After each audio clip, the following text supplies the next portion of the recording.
네, 이 시간은 조간 브리핑 시간입니다. 김영민 PD와 함께합니다. 김 PD. 네, 안녕하십니까. 안녕하십니까. 오늘은 전두환 특집이군요. 네, 그렇습니다. 시작해 주세요. 동아일보 일면을 봤는데요. 예. 전두환 법과 원칙에 레드카드 받다. 이렇게 제목을 달고 있습니다. 예. 평소 수고지향적인 동아일보가 전두환 씨에 대해서만큼은 각을 세웁니다. 자, 그런데 인터넷을 보니까 말이죠. 단독. 예? 이 기사가 단독으로 표기되어 있습니다. 무슨 기사가요? 지금 소개해드린 기사? 기사가요? 예, 단독. 이 전두환. 스트레이트인데 무슨 단독까지는? 그래서 제가 예. 뭐 기사 내용 중에 혹시 단독이라고 이야기할 만한 그런 보도 내용이 있는지 살펴봤습니다. 그랬더니요. 일단 그 보도 내용의 핵심은 이렇습니다. 검찰이 전재국 씨 등 자녀 3명에 대해서 출국 금지 조치를 내렸다. 전두환 씨 자녀 출국 금지를 했다. 이 부분은 다른 언론이 보도하지 않았습니다.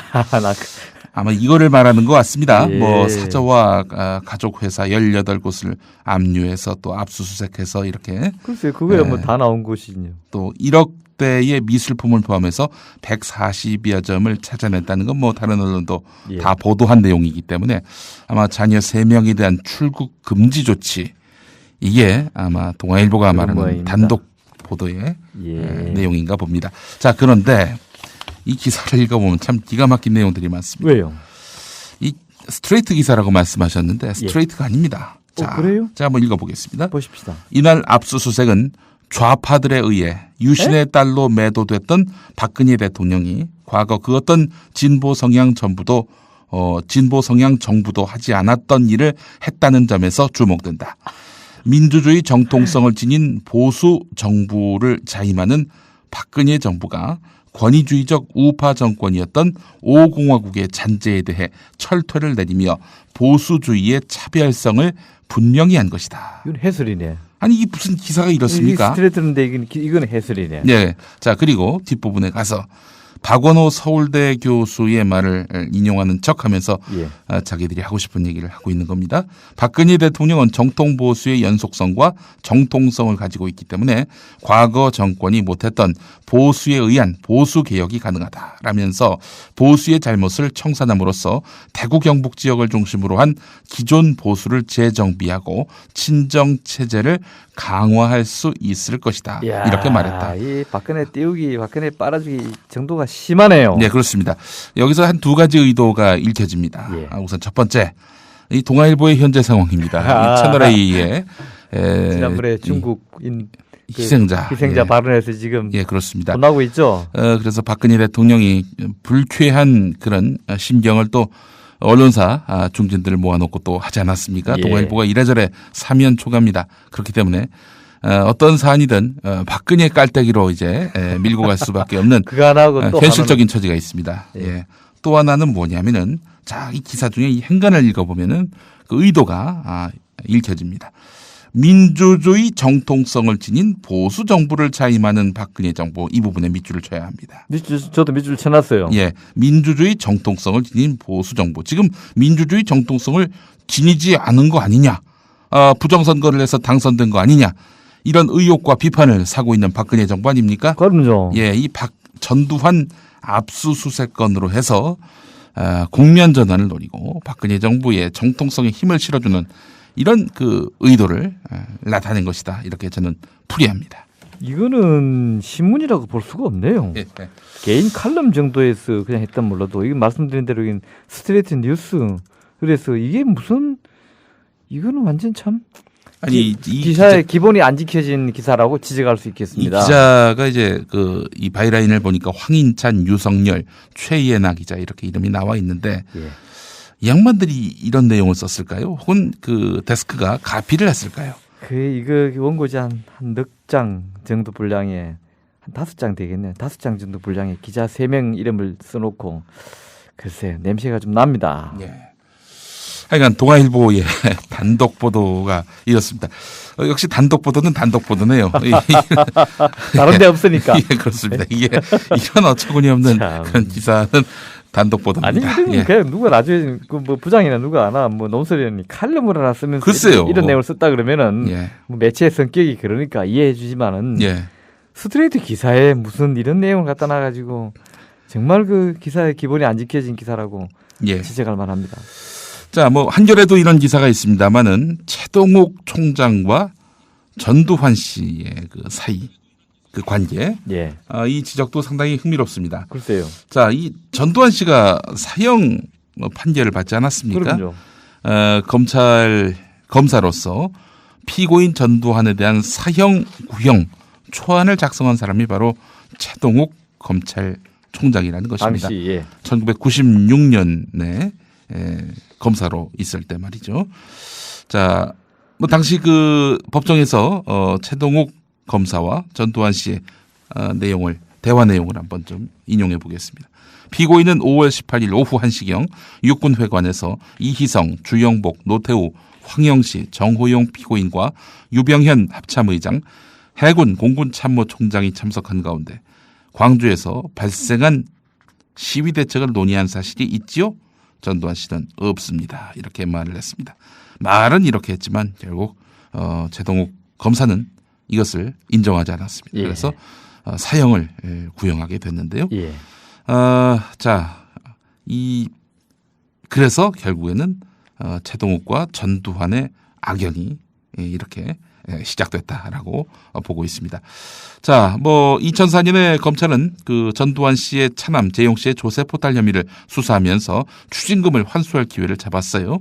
대검 중수부가 전두환 씨가 아버지로부터 받은 전재국 씨가 아버지로부터 받은 167억 원을 차명으로 관리하면서 증여세 71억여 원을 포탈했다면서 이 구속을 한 건데요. 예. 전재용 씨를. 당시 대검 중수부장은 바로 안대희 전 새누리당 정치쇄신위원장입니다. 검찰은 이 사건을 계기로 이순자 씨로부터 추징금 2억여 원을 대납하도록 하는 200억여 원, 예. 200억여 원을 대납하도록 하는 성과를 거뒀는데요. 그러나 전재용 씨가 보유한 73억 5,500만 원 상당의 채권은 추징하지 않았습니다. 재용 씨가 증여받은 채권을 전두환 씨 소유로 되돌리는 소송을 거친 뒤 추징해야 했는데 소송 자체를 제기하지 않았던 거죠.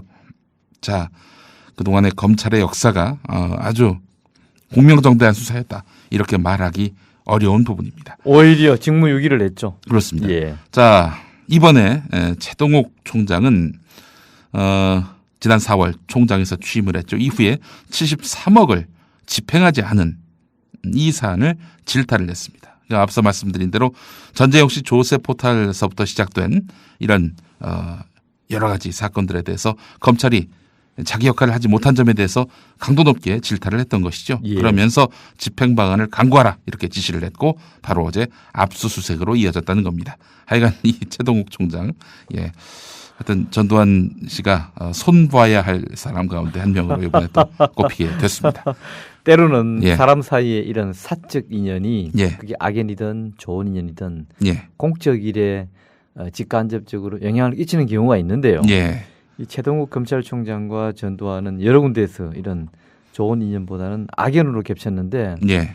그런데 이제 그것이- 최동욱 총장은 할 일을 한 거죠. 그렇죠. 검사로서는 마땅히 예, 뭐. 개인적인 사적 감정은 아니죠. 사적 감정을 예. 드러낸 바는 그동안 예, 없었습니다. 공적 자리에서 이런 인연이 결국 사적인 면모도 없지 않았을 텐데요. 네. 자관 이번 전두환 씨 이 추징금 미납 처리하는 데는 최 총장이 최적격인 예. 검찰총장이 아닌가 싶어서 기대가 그렇습니다. 많이 됩니다. 예, 뭐 하여튼 잘하는 건 잘하는데 또 좀 허술한 건 상당히 허술하고 과거에 검찰이 좀 허술했죠. 어디까지 이 예. 최동욱 총장을 신뢰해야 할지 좀 더 지켜볼 일입니다. 그야 그렇습니다. 자, 박근혜 대통령과 전두환의 관계를 이번엔 또 얘기해 보겠습니다.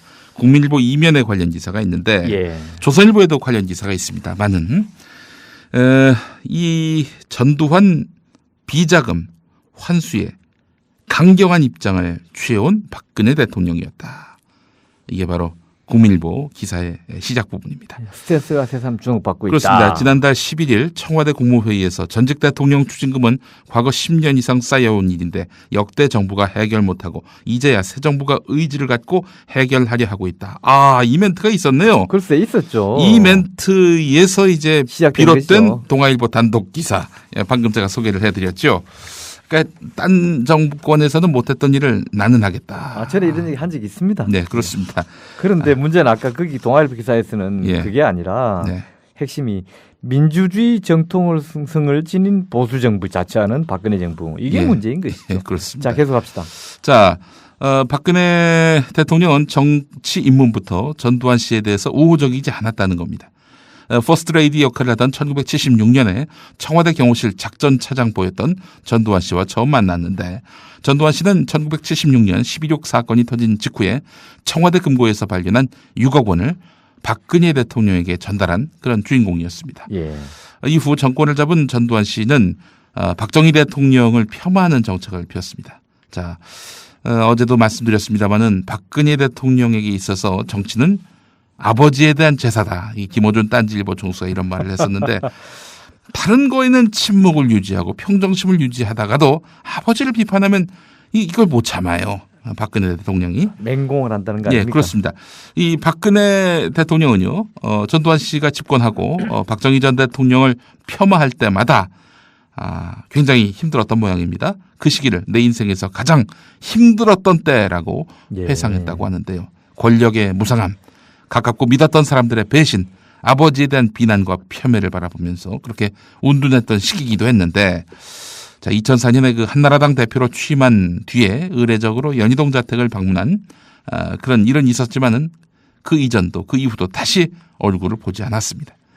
자, 지난해 대선 때도요, 고 노무현 김대중 전 대통령의 사절을 찾긴 했지만, 또 김영삼 전 대통령도 예방했지만 유독 전두환 씨만은 외면을 했습니다. 아, 그랬군요. 예. 그러고 보니까. 예. 그리고 이 12.6 이후 6억 원 받은 문제를 야당에서 문제 제기하니까 아버지가 흉탄에 돌아가시고 어린 동생들과 살 길이 막막했다는 참 이해할 수 없었던 그런 발언을 하기도 했었습니다. 6억을 받았다고 했지 않습니까? 예. 민주당 안민석 의원은 이 6억은 물가 상승률을 기준으로 환산하자면 33억이다. 그런데 무슨 어린 동생들과 살 길이 막막했다는 말이 나오느냐, 이렇게 반박하기도 했는데. 어리긴 또 뭐가 어려요. 그렇죠. 79년이면은 박지만이 그때 몇 살입니까? 20대요, 20대. 저보다 한 살 많으니까 79년이면 제가 대학 2학년 때니까 박지만은 대학 3학년이고 막내가. 예. 근데 뭐가 어려요, 어리기는. 뭐 박 대통령 역시도 당시에 거의 그렇죠. 30대 바라보던 장성한 나이였습니다. 52년생이에요. 용띠. 뭐가 또 그런데 어린 뭐 나이. 어린 나이라면 애들이 한 12살 됐나 돼? 글쎄 말입니다. 말도 안 되는 얘기를 하고 있어. 그리고 전두환이 6억 준 거 잘 썼지 뭘. 지금 얘기하자면은. 그렇습니다. 다만 아니, 그 돈은 또 게다가 예. 누구 돈이겠습니까? 그게 통치 비자금이라 할지라도 당연히 그 전액 국고로 환수돼야 할 당연하죠. 문제인데, 이걸 왜 전두환 씨가 임의로 그걸 빼서 또 그걸 왜 받습니까? 박근혜 씨는. 받기는 왜 받아 그리고. 예. 막말로 얘기하자면은 다만 이 기사에서 저는 이 국민일보 기사에서 이런 점은 지적하고 싶습니다. 예. 왜냐하면은 어쨌든 그런 박근혜와 전두환 이 두 사람의 그런 사적인 또 인연이 이런 일에도 작용했다고 치지만, 그러나 적어도 겉으로는 예. 범법자에 대한 국가 공권력의 정당한 집행이라면은 예. 그것을 너무 사적 감정으로 치부하는 것은 아주 바람직한 것은 아니다. 예. 물론 그동안 그렇다면 뭐 역대 대통령들이 뭐 김대중 노무현까지 예. 전두환을 뭐 특별히 봐주려고 그랬냐, 예. 뭐 사적인 친분 때문에 그랬다고 보지는 않아요. 예. 다만 그 시절에도 검찰들이 제 일을 안 했을 뿐인 것이고, 예. 물론 이번에 검찰이 이렇게 나서는 것은 그럼 정신 차렸느냐, 저도 그렇게 보지는 않고, 네. 박근혜가 한마디 하니까 예. 아 이거 쌓이는 모양이다, 보탄 누르는 모양이다 해서 민주주의 정통성을 지닌 보수 정부의 이미지가 필요해서 하명받아서 한 수사일 수도 있겠죠. 아 그렇죠. 예. 저는 그런 것도 있지. 예. 이게 검찰이 정신 차려서 제대로 한 것이라고 생각하지는 않지만, 그럼에도 불구하고 이런 것을 지나치게 예. 그 대통령과 전직 대통령의 사적 감정으로만 일을 엮어내는 것도 보도의 방향이 썩 훌륭한 것은 아니다. 예. 그런 지적도 받을 만하겠죠. 예. 경향신문 일면 기사가 이게 진짜 단독 기사감인 것 같습니다. 뭡니까? 검찰이 전두환 씨의 차명 재산으로 의심되는 100억대의 자산을 찾아냈다는 기사입니다. 내용을 봅시다. 이 예. 한겨레에서도 많이 보도가 나왔던 내용인데 혹시 예, 그게 아닌지 그렇습니다. 모르겠네. 이건 뭐 알려졌다라고 한 걸로 봐서는 뭐 이게 공표되거나 혹은 뭐 백브리핑을 통해서 얻은 기사 같지는 않습니다. 예. 서울중앙지검 전두환 추진 집행 전담팀은 연희동 전두환 씨 집에 검사와 수사관 7명을 보내서 미납 추징금 집행을 위한 재산 압류 처분을 했다 이렇게 전하고 있는데요. 예. 자, 이 압류와 관련해서 전두환 씨 내외와 자녀들에 대한 광범위한 계좌 추적을 벌여서 전두환 씨의 차명 재산으로 의심되는 각종 자산을 100억 가까이 찾아냈다는 건데, 예. 자, 이 100억의 돈, 물론 전두환 이런 명의로 되진 않았겠죠. 차명 재산이라고 제가 말씀을 드렸으니까요. 예. 이게 전두환 돈이라는 걸 어떻게 입증하느냐, 이게 사실은 검찰의 관건입니다. 근데 이 100억이 전부 다 전두환 씨 재산이라고 인증받는다 하더라도 전두환 씨가 내야 할 추징금은 1672억, 10분의 1도 안 됩니다. 10분의 1이 뭐야? 그럼 그래야 160억인데. 네, 그렇습니다. 자, 그렇기 때문에 여하간 29만 원밖에 없다. 이런 말은 정말 아주 이런 속된 표현을 써서 죄송합니다만 구라 중에 구라다. 그 구라가 무슨 속대 표현입니까? 예. 쓰는 말인데 사람 이름도 있는데. 전구라. 보십시오. 안채는 마누라 명의로 돼 있고, 네. 별채는 딸 명의로 돼 있고. 아, 이 뭐는 뭐로 돼 인생이 있고. 차명이군요. 인생이 차명. 인생이 차라리 차명이란 말이 거의 적절한 표현이에요. 응? 알겠습니다. 자, 한겨레 사면을 또 보겠습니다. 예. 자, 한겨레 사면. 그러니까 우리가 이제 이런 기사를 쭉 읽으면서 정말 민주주의 이 정통성, 뭡니까? 민주주의 정통성을 지닌 보수 정부가 정말 전두환의 이런 파렴치한 재산 은닉을 제대로 들춰내고 있다. 여기에 감격해서는 안 됩니다. 도대체 몇 년의 말미를 줬습니까? 그 사이에 전두환 씨가 그냥 나를 압수수색하겠어라고 가만히 있었겠냐 이겁니다. 예. 자, 시공사가 이달 초에 서류를 빼돌린 거 아니냐 이런 의심의 여지가 있다. 그러면 압수수색 소문이 나갔다는 얘기인가 벌써? 아니 정황상 검찰에 전두환 똘마니들이 많이 있을 테니까 아직도 정황상 또 자신에게 불리하다는 것 정도는 신문 보도를 통해 다 이제 이렇게 분위기 파악을 했을 터이고요. 자, 그렇기 때문에 그냥 넉넉히 가만히 앉아 있었을 리는 없었을 것이다 이렇게 또 판단이 됩니다. 자, 이 시공사 아시겠습니다만은 전두환 씨 장남 제국 씨가 대표로 있는 회사입니다. 압수수색을 했는데 이번 달 초에 시공사 건물에서 상당한 분량의 서류 뭉치들이 빠져나갔다는 복수의 증언이 나왔습니다. 아시겠습니다만은 한겨레가 전두환 재산 단독이네요. 그 사안과 관련해서 집중적으로 취재하고 있는데요. 시공사 인근에 사는 한 주민은 10여일 전쯤 시공사 사무실이 위치한 한 건물에서 1.5톤 트럭 한 대가 와서 서류 뭉치를 싣고 떠났다. 이삿짐 센터 직원으로 보이는 사람 여러 명이 상당한 분량의 서류 뭉치들을 건물에서 빼내 트럭에 실었다. 트럭에는 2011년 매출 전표, 거래 내역서 등이 겉면에 적힌 서류철들로 가득했다. 이 건물 4층에 입주한 회사에서 일하는 한 직원은 2주 전쯤 시공사 쪽에서 이사를 한다며 짐을 많이 뺐다. 시공사 직원들이 엘리베이터로 짐을 옮기고 있으니 계단을 이용해달라고 해서 걸어 올라간 기억이 있다. 또 다른 주민 역시 최근 트럭 한 대가 와서 그 건물 앞에 2시간 이상 머물렀다. 여러 사람들이 서류 뭉치 같은 걸 실었다. 이 건물 2층, 3층에는 시공사 경영지원실 등 핵심 부서들이 모여 있다. 확실하네, 예. 내 눈으로는 안 봤지만 확실하네. 이런 취재를 한 기자 이름을 안 밝힐 수가 없습니다. 정환봉 기자. 정환봉 기자는 국정원 그 선거 부정과 관련해서 아주 밀도 있는 취재를 해서 사실상 국정원 선거 부정의 상당 부분을 들춰낸 기자기도 합니다. 예. 하여튼 한겨레가 의지를 훌륭한 갖고 기자 이름은 자주 거론해줘야 됩니다. 그렇습니다. 매체에 관계없이. 아주 훌륭한 그 동아일보 단독 기사를 쓴 기자들은 황인찬, 유성열, 최예나 기자입니다. 자, 전두환 이야기는 여기까지만 하겠습니다. 예, 보도가 많이 나왔어요. 경향신문 일면 보겠습니다. 영훈국제중학교가 부유층 자녀들을 입학시키기 위해서 성적이 좋은 불우 환경의 학생들을 고의로 탈락시킨 것으로 드러났습니다. 이게 너무 화가 나지 않습니까? 화가 나고 말고요. 아동보호시설이 운영하는 초등학교 출신 지원자들은 가정 환경이 좋지 않다는 이유로 8명 가운데 2명만 합격했습니다. 탈락자 6명 가운데 1명을 제외한 나머지 5명은 합격권이었는데 성적이 조작돼서 불합격 처리됐다는 겁니다. 그 티오를 부유층 자녀들에게 줬구만. 예, 그렇습니다. 나쁜 놈들. 서울 북부지검 형사 6부가 이 부분에 대해서 수사를 하고 있는데 북부지검의 최종원 차장검사는 부모가 없는 시설 출신의 아이들이 오면 학교 분위기가 안 좋아진다는 편견을 가졌던 것 같다. 라고 말을 했고요. 이 학교 교장은 부당하게 떨어졌다는 사실을 알게 되면 아이들을 2번 죽이는 것이 아닌지 걱정된다면서 네가 실력이 없어서 떨어진 거다라고 얘기하면 아이들이 덜 상처받을 것 같아서 이렇게 떨어뜨렸다는 이야기인데 정말 참 이게 교장이 할 말인지 글쎄 말입니다.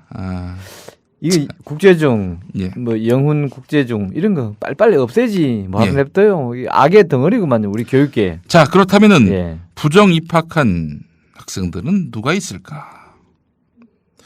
뭐 지난번에 얘기했던 기사는 이렇게 끝납니다. 삼성전자 이재용 부회장의 자녀도 포함되어 있는 것으로 알려졌다. 지난번에 한번 나온 얘기 아닙니까? 그렇습니다. 예, 그 얘기야. 예, 자 다음 기사 보겠습니다. 예. 정치권 소식인데 앞서 오프닝에서 말씀하셨습니다마는 국정원 국정조사 지금 2주째 헛바퀴입니다.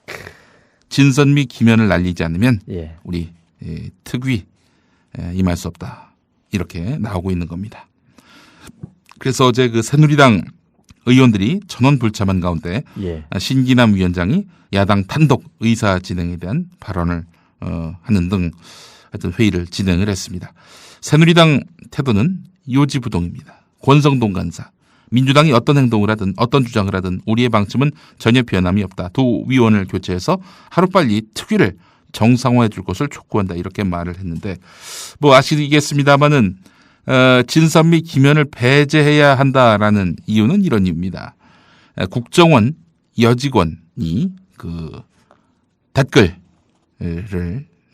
작성했던 그 여직원이 있었던 집 있지 않습니까? 그 예. 오피스텔. 오피스텔에 감금됐다. 그 당했다. 앞에 가가지고 진상 규명을 요구하던 터였는데 이게 바로 진선미 기면이 이 감금을 한 것이다. 이런 사람이 어떻게 조사를 할 수 있느냐? 재척 대상이다. 이렇게 주장하고 있는 건데요. 어처구니 없는 일입니다. 사실 국정원 이 선거 부정과 관련해서 진선미, 김현 이 두 의원이 앞장서서 문제 제기를 했었고 여러 확인 가능한 그런 여러 가지 사실들을 확인했고 그 진실이 드러났습니다. 예. 이런 의원들을 뺀다는 것은 기본적으로 새누리당이 진상 규명에 별 관심이 없는 것이고 아니 진상 규명이 결코 있어서는 안 되겠다라는 그들의 어떤 숨은 속내가 있는 것 아니냐라는 의심을 가능케 하는 부분입니다. 정청래 의원의 한마디를 소개해 주세요. 예, 정청래 의원이 그런 말을 했죠. 이 두 의원은 주전 선수들이다. 그런데 주전. 새누리당이 진선미 김현을 내보내기 위해서 그렇게 해서 정문원 이철호를 아웃시켰는데 이 정문원 이철호는 주전자를 든 선수들에 불과하다. 주전 선수가 아니라 주전자를 든 선수에 불과하다. 주전자 선수라는 것은 늘 교체용으로 뛰어넣는다는 뜻입니다. 주전 선수를 교체하지 않죠. 내보내고 주전자 선수를 내보낼 테니 너희는 주전 선수를 내보내라. 말이 되느냐라는 것이 정청래 의원의 이야기입니다. 문제는 민주당이 예. 내부에서 이 두 사람에 대해서도 배척을 해야 된다는 주장까지 나오고 있는 그런 현실이 어처구니 없다는 점입니다. 예. 당 내에서 그냥 여당이 뭐라고 한마디 하면은 그걸 마치 응답을 따곡따곡 해줘야 되는 것처럼 생각하는 네. 정신 나간 민주당 국회의원들이 있다는 점을 예. 지적해 둡니다. 예. 자, 다음 기사 보겠습니다. 그 서울신문 일면 기사인데요. 그 영훈중학교 기사가 또 생각이 납니다만은 서울의 그 100개 중학교를 일제 조사를 했습니다. 서울신문과 민주당 박홍근 의원실이 말이죠. 서울의 100개 중학교를 대상으로 구별로 조사를 해봤는데 학교별 실내 온도 현황을 보니까 아주 기가 막힌 패턴이 발견됐습니다. 뭐 이런 기사가 다 있어요. 재밌구만. 예. 강남, 송파, 강동, 서초 이런 바 아주 잘 사는 동네. 예, 그 교실은 강남 3구. 예. 온도가 시원하네. 상당히 낮았습니다. 푸른색이네요. 열심히 에어컨을 튼 거지요. 예. 자, 반면에 도봉, 노원, 중랑, 성북. 광진 이런 바 강북 지역의 예. 학교들을 보니까 색깔이 뻘겋네. 예, 28도 아니면 29도였습니다. 이 앞서 말씀드린 서초, 강남, 송파, 강동은 25도, 26도 이렇게 돼 있습니다. 예. 자, 이걸 보면은 강남은 쿨하고 강북은 핫하다. 이런 이 패턴을 우리가 확인할 수가 있는 제목 겁니다. 정직하게 뽑았네. 예, 그렇습니다. 자, 이렇게 본다면은 이건 뭐 지역 차별 아니냐 그런 얘기 할 수 이런 있죠. 얘기도 들 수 있고 예. 이렇게 시원한 환경에서 공부하는 학생들이 더 열심히 공부할 수 있는 거 아니겠습니까? 예. 결국 이 아이들이 더 좋은 학교로 갈 수 있는 이른바 명문대로 갈 수 있는 그런 여지가 더 크지 않겠는가라는 추측도 할 수 있는 부분입니다. 서울시민 기사 재미있군요. 아주 예. 편집도 잘했어요. 예. 그죠? 예, 제목도 잘 뽑았고 예, 뭐 다른 데는 보지 못한 기사죠. 예, 그렇습니다. 깔끔한 기사군요. 예, 서울신문과 민주당 박홍근 의원실이 서울교육청에 의뢰해서 자료를 받은 건데요. 예. 강북구 같은 경우도 27도 아니면 28도, 또 성북구도 마찬가지였습니다. 어떻게 유독 이 강북에 있는 학교들만 이러한지. 물론 동작구 강남 쪽의 학교 중에는 동작구가 다소 높은 편이네요. 27도 아니면 27.3도 이렇게 돼 있습니다. 예. 자, 그 중앙일보 기사인데 이거는 뭐 아이고 어렵습니다. 시간 다음에 합시다. 네. 이건 자. 설명이 자세히 필요해야 되니까 우리가 1분 남았으니까 예. 그럼 오늘 여기까지만 하겠습니다. 밑에 한겨레는 기사만 제목만 소개해 예. 주세요. 집회의 자유를 보장하라 이런 집회가 있었습니다. 예. 이거를 경찰이 금지를 했어요. 법원이 판결을 내렸습니다. 집회를 금지한 것은 부당하다. 아니 우리 헌법에 나와 있잖아요. 글쎄 말이에요. 집회 결사 자유가. 뭐 집회 자유를 보장하라는 집회만 그 집회 자유를 보장하라는 의미는 아니었겠죠. 말도 안 되죠. 하여간 경찰이 집회 자유를 보장하라는 집회마저도 금지를 했는데 법원이 과했다 이렇게 판결이 나왔다는 지금 우리 내용입니다. 경찰은요 어떤 면에서는 법 위에 있어요. 예. 그냥 일반 법률도 아니라 예. 최고법인 헌법에서 보장하고 있는 것을 경찰 쥐들이 뭘 근거로 막아? 예. 그러니까 제가 봤을 때는 지금 신뢰받는 공기관은 저 소방방재청밖에 없는 것 같습니다. 뭐 그것도 비리가 들어있죠만은 네. 뭐 물품 비리 이런 거. 소방방재청이라기보다는 소방관. 우리 소방관 여러분들. 소방관들 같은 경우는 그동안 열악한 처우에 예. 잦은 희생에 예. 경무에 이제 우리 소방관들을 위해서 좀 격려하고 힘이 되는 그런 기사와 함께 뭐 그런 것도 한번 해봅시다. 예, 진짜. 뭐 이러면은 또 다른 공무원분들이 좀 힘이 빠지실 수도 있을 것 같은데, 근데 일단은 뭐 국민에게 그래도 직접적으로? 유일하게 그 신뢰를 받고 있고 네. 칭송을 받는 별 무리를 일으키지 않는 그런 공무원들이 뭐 대체로 소방 공무원들이다 뭐 이런 얘기지 다른 공무원들이 다 뭐 문제가 있다 이런 얘기는 아니라는 그럼요. 점을 분명히 밝힙니다. 물론 뭐 우리 또 일선에서 애쓰시는 우리 장병도 있고 그렇죠. 뭐 다양한 분야의 공직자들이 있지만은 방금 김 PD 얘기처럼 직종 전체를 봐서 예, 그 잦은 희생이나 예, 또 상대적으로 낮은 보상이나 그런 이런 것들을 거. 그렇게 뭐 또 심각하게 문제 제기하지 않는 이런 예. 뭐 희생 정신 이런 거 봤을 때 참 우리 사회가 참 많은 빚을 지고 있는 분들 가운데 하나가 바로 소방 공무원들이다. 막 그런 얘기를 얘기죠. 뭐 뜬금없이 한번 해봅니다. 예. 예. 자, 조간 브리핑 여기서 마치겠습니다.